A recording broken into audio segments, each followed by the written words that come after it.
It has a top speed of 300 miles an hour. It is very, very serious, this racing. It will cost you £250,000 for the real thing, but for 200 quid you can race this one straight out of the model shop. This is radio-controlled racing. It is so close to real racing. It's unbelievable, the effort and the time and the teamwork that goes into it. It's just like a scaled-down version of real racing. There are around 15 official mini-tracks in Britain, like this one in West London. They regularly host club championships where qualifying rounds sort out the beginners from the superstars who can go on to compete internationally. It's just like the real thing, and that's why they do it. I think when I was very young, I either wanted to be a racing driver or lead a dance band. I think everybody's a frustrated racing driver who races radio-controlled cars.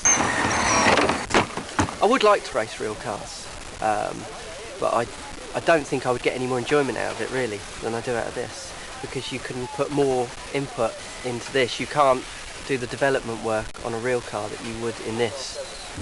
Surrounding the Lilliputian track, miniature motors have tabletop pit stops and undergo as many tweaks and as much tuning as their full-size counterparts. It's just like motorsport. We make the same adjustments to the cars, just like on the full size. We can adjust the caster, the Ackerman. We spend all year matching batteries. We have analysers that test them. The camber, toe-in, front and rear. We have dynos that test the motors. We have durometers to check the tyres. Different gear ratios. They are racing cars.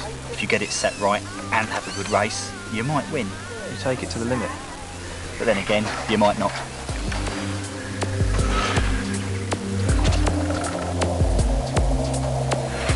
They're basically 1/10 scale replicas of the full-size touring cars, and this one's a Volvo S40. There's every car that races in the British Touring Car Championship. You can get a shell to fit a touring car, to fit your model touring car. You can either go and paint it like the full-size car, like this Volvo is, or you can paint it in your own colours. Well, some shells are reputed to be have better aerodynamics than others. I started off trying to apply this rule, but I couldn't really see the difference, so I just broadened it out and bought any shell I liked the look of. But just like the real thing, sometimes being mechanically minded isn't enough to keep you a lap ahead. You need to keep your developments close to your chest. Espionage is very big in the model car world, and if you found something that you've done to your car that works really, really well, you've got to try and keep it under wraps, not tell too many people. The spying, yeah, I mean, people watch. People come up, pick my car up when I don't want them to, and start looking around. You just ask them to put it down. Radio-controlled cars might be 1/10 of the size of the real thing, though the dedication of the drivers is undiminished.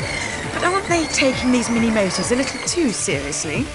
They are only toys. They're not toys. But it's like anything, you take it to the absolute maximum. If you saw the money that was spent on them, the time that's spent on them, the technology and research and development which goes into them. They are toys, as we admit. They're certainly not toys. They're toys. We love going racing them.